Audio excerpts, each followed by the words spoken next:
What's up, everybody, and welcome back to another episode of the JuiceBox presented by Lock City. You got Wighty and Munz here today. Happy Wednesday. Hope everyone's having a good week and that you've been cashing out with us in our premium tier on the pick of the day posts, the JuiceBox locks, the Kattar plays, cheat sheets, so on and so forth.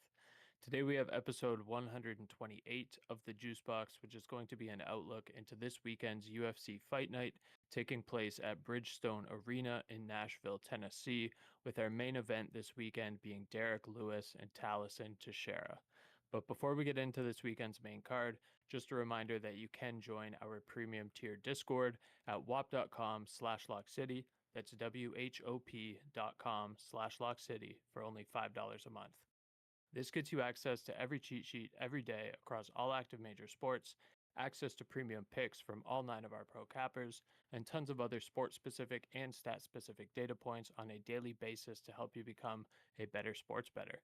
We do daily picks from our capper team, we have daily projections for all active major sports, and of course we have those Lock City cheat sheets that we're running daily that you probably see on Twitter for a ton of different sports and prop markets. For those of you that follow along for a UFC picks, this includes, of course, our weekly call the card picks that we talk about on this podcast, our UFC best bets cheat sheet, our capper plays from myself, Wighty, and Munz. You can get better results paying only 16 cents a day. That's whop.com/lockcity, WHOP.com/lockcity. Alrighty, let's talk about this weekend's card. Main event, Derrick Lewis and Tallison Teixeira. We have 6 fights on this main card this weekend that we're going to talk about here shortly. Munz, how you feeling about this card? Um, it's okay. I don't really have too much complaints about it. Couple fights I'm looking forward to seeing. Couple fighters, I should say. Just an example, I don't really care for. But I don't know. It should be decent. Couple old guys, so yeah. I don't know. Only time will tell. I think I kind of have a prediction of how it's gonna go, but we'll see as we go into the card here. Let's start it off with the first fight of the main card. I believe it's Junior Tafa and my butcher this pronunciation of this guy's name, George Tuco Tokkos. So Junior's coming into this one with a record of 6-3-0, being 2-3 in the UFC. 2-3 in his last 5, coming off a TKO win in his last fight. He has 6 wins by finish, all coming by KO TKO, making, of course, all of his wins by such method.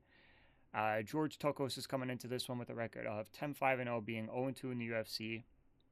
3-2 in his last 5, but he's on that 2-fight losing streak, and he's what I would say fighting to stay on the UFC roster in this one. He needs a win here. He has 8 wins by finish, 6 by KO, TKO, and 2 by submission. If we look at the tail of the tape on this one, Junior is coming in 7 years younger than his opponent, but he's coming up short in reach and height. Tuco holds the advantage in both of these stats. It doesn't really stick out to me. Wighty knows how I feel about these tougher fighters. I mean, the guy's got 6 KOs. He kind of have some hype around him, but I don't know. They seem a little bit underwhelming to me. I might get some backlash on that statement, but that's just how I feel. Despite all that, I still think I'm going to ride with Junior Tafa in this one, solely just because he's coming off a win. I feel like there's too much pressure on George Tokkos coming into this fight. Like I said before, he's 0-2 in the UFC. He needs a fight desperately here, and I just think the pressure is going to kind of eat him if he couldn't get one in his first or his second UFC fight. So I'm going to stick with Junior on this. It can go either way, truly, but I don't think it will. I'm sticking with Tafa. How you feeling? Yeah, I like it. I'm also going to be going with Junior Tafa on this one. It's going to be his first fight at light heavyweight, and thus far from what I've seen, he's looking really clean in his weight cut. I think this division probably suits him better than heavyweight did. I think we could see a completely revitalized version of Junior Tafa in this fight, and this is actually one of my favorite picks on the card. Tuco Tokkos has lost his first 2 fights in the UFC to Omar Sy by submission and Navajo Sterling by decision, and now he has to face a dangerous fighter dropping down in weight and probably again into the division that he probably should have been in all along. I think Tafa's going to carry his heavyweight power here pretty well. I'm feeling a Tafa knockout coming for this one. For call the card, I'm going to go Tafa on the money line. -170 is a pretty high confidence parlay piece. And then in terms of methods, like I said, I'm feeling that Tafa KO at -120. It's not bad. It's not bad at all. I like the knockout pick. It's very doable, and I can very much see that happening.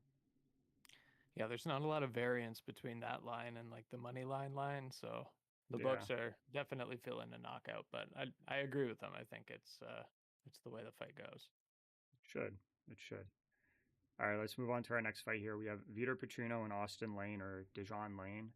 Like, who is it? What's his name? Do you know his name? Is it Dijon? Is it Austen? What's going on here? Austen, as far as I know. Okay. Vitor Petrino is coming into this one with a record of 11-2-0, being 4-2 in the UFC, 3-2 in his last five, coming off two finishes by submission and a KO. He has 8 wins by finish, 7 by KO, TKO, and the one submission that he recently got. Austen Lane is coming into this one with a record of 13-6-0 with 1 no contest, being 1-3-0, 1 no contest in the UFC. And he's 1-3 and 1 no contest in his last 5, coming off a KO loss in his last. He has 12 wins by finish, though, 11 KO, TKOs, and 1 by submission. If we look at the tail of the tape, Lane has the reach and height advantage, but he's also 10 years older than Vitor Petrino. Vitor's coming into this one at 27 years old. Lane is 37. The books have this one heavily favored for Vitor, and rightfully so. He's younger. He will be the sharper fighter. And of course, although they might not have been living up to the standard of my rule, Wighty showed me a pretty terrible stat in regards to the win-loss ratio for Brazilians this year. I'm still not going against them, and I'm not going against Vitor Petrino. I do not think this is going to be an upset. This one is where the heavy favorite just takes it with ease, I think. How you feeling? I agree. I don't love the odds on this one, but I do definitely have to go with Vitor Petrino for a number of reasons. His last 2 fights were terrible, don't get me wrong, but Austen Lane is just overall terrible. Petrino's moving up to heavyweight for this one. He's 11-2 overall. 7 of those 11 wins come by knockout, and Austen Lane has been slept 3 times in the last 20 months, last year and 8 Yeah. months alone. Petrino definitely wins this fight. I'll be taking him to do so by knockout, I think, for this one as well. All 6 of Austen Lane's professional losses have been by knockout, so his chin is pretty much gone, in my opinion. Petrino on the money line, like you said, gross. It's minus 700 right now. And Oof. Petrino by knockout is also gross. It's minus 250. But I think those are the best bets for this fight, in my opinion. Yeah, I would have to agree. I don't like Austen Lane. I don't like taking fighters when they come off knockouts. Guy's got 6 knockout losses. It's pretty straightforward, and the books show that. All right, let's move on from that ugly fight with the ugly odds. Let's go on to Nate Landwehr and Morgan Charriere. So Nate's coming into this one with a record of 18-6-0, being 5-4 in the UFC, 3-2 in his last 5, and he's coming off a TKO loss in his last fight. He has 11 wins by finish, 9 KO TKOs, and 2 by submission. Morgan Charriere is coming into this one with a record of 20-11-1, being 2-2 in the UFC. He's 3-2 in his last 5 and is coming off a decision loss in his last fight. He has 15 wins by finish, 12 KO TKOs, and 3 by submission. If we look at the tail of the tape, Nate holds both the height and reach advantage, with the reach advantage being pretty significant. But it is also worth mentioning that Morgan is 8 years younger than Nate. Like I said earlier, card is filled with a lot of old guys fighting young guys. This one's pretty straightforward for me. I got to ride with Morgan. I mean, like Vitor, he's the younger fighter. He just seems to be the better fighter. Both can get it done with the KO TKO, but I just think Morgan is the all-around better fighter of the two, and he's just younger, will be sharper, hungrier. There's just no reason for him to lose this one. I like it. This is the only fight on my side of things that actually made me sit and think for a little while. The only reason being, I do like Nate the Train for the fact that he's a Tennessee boy fighting in Tennessee, in Nashville here. He's got both a height and a reach advantage, but I agree with you. I have to go with Morgan Charriere on this one. He's the cleaner striker. He's a faster striker. Like you said, he's 8 years younger. He's the better fighter all around, in my opinion, as well. If there's any fight on this card that we call wrong this week, I think it could potentially be this one in a weird Nate Landwehr upset where he gets a highlight KO. But I agree with you. I think Morgan Charriere wins this fight, minus 275 on the money line. I don't really have a method for this one, but I agree with you. See, those are the reasons that were kind of swaying me towards Nate. You know, hometown. He's old, but he could get it done. Like, he's got 9 KOs, right? So Yeah, it's possible for him to get it done. I just don't think he will. I don't think he will, and I'm happy that you agree with me. 3 for 3. 3 for 3. All right, let's move on here. We have Calvin Kattar and Steve Garcia. So Calvin's coming to this one with a record of 23-9-0, being 7-7 in the UFC, 1-4 in his last 5, and is on a 4-fight losing streak. He has 13 wins by finish, 11 KO TKOs. Sorry, 4-fight losing streak, I said, right? He has 13 wins by finish, 11 KO TKOs, and 2 by submission. Steve Garcia is coming into this one with a record of 17-5-0, being 6-2 in the UFC, 5-0 in his last 5, and is on a 5-fight win streak, with all those wins coming by KO TKO. He has 14 wins by finish, and you guessed it, all of them come by KO TKO. If we look at the tail of the tape, Steve is the younger fighter by 4 years, holding both the reach and height advantage, with the reach being a decently significant difference there. I was thinking of riding with Calvin Kattar here, just mainly because when I first looked at this fight, I looked at the matchup, and then I looked at the odds, and I was seeing how close the odds were, and I'm like, maybe he can get something done. But then as I dug deeper into it, I think he'd have to be crazy to go against Steve Garcia. Some could say that Calvin is going to do whatever it takes to get the win and the losing streak and stay in the UFC, but you have an absolute KO TKO artist on the other end in Steve Garcia. I don't think there's any reason to not ride with him, especially when you can get him at odds of, I believe they were minus 130 when I was first looking at them. So they could have shifted by now. I'll check, but while I check, let me tell me how you're feeling about this. Yeah, it was 125 when I looked maybe like half an hour ago.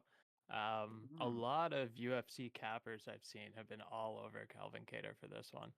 But I agree with you. I got to go with Steve Mean Machine Garcia here, and what'll probably be another pretty close fight. Like you said, Garcia's on a nice win streak. Also, obviously 5-0 in his last 5, where Calvin Kattar is 1-4 in his last 5, losing each of his last 4 fights, like you said. Stylistically, I think this one could get a little bit weird. I do see both of these guys being able to land strikes on one another.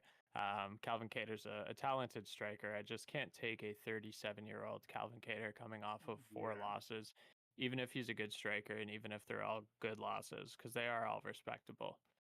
He's going up against a 33-year-old Garcia, arguably in his prime, who has won each of his last 5 fights by knockout, and some of those have been very impressive knockouts. There's been Melquizael Costa, there's been Chase Hooper, there's been Sungwoo Choi.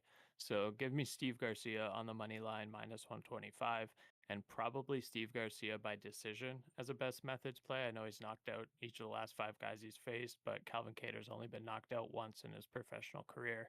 And Steve Garcia by decision is a juicy plus 300. So I like that for methods, but I like him on the money line at minus 125, definitely for call the card. Yeah, definitely a good safe play there for some great odds for what I think is a very mismatched fight. But I don't know, maybe the odds makers know something that we don't. Maybe those other UFC coppers know something that we don't. But until then, we're on Steve Garcia. Next up, we have the oldest man on the card, Stephen Thompson fighting Gabriel Bonfim. So Stephen Thompson is coming into this one with a record of 17-8-1, being 12-8-1 in the UFC. He is 4-1 in his last 5, and he's not.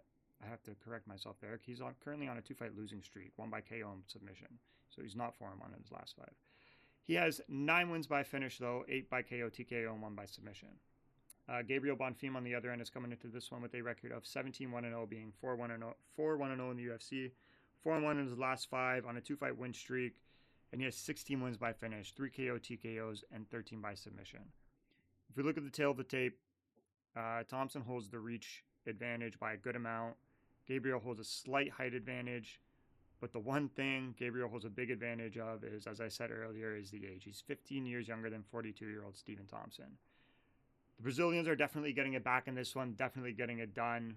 Could see an early finish here. I'm riding with Gabe. Go ahead. Let's hear it. I agree, yeah. Gabriel Bonfim Nice. all day here. We're talking about a 43-year-old wonder boy against a almost a 43-year-old wonder boy. He's like 42 in like 5-6 months against a 27-year-old Bonfim with a 17-1 record.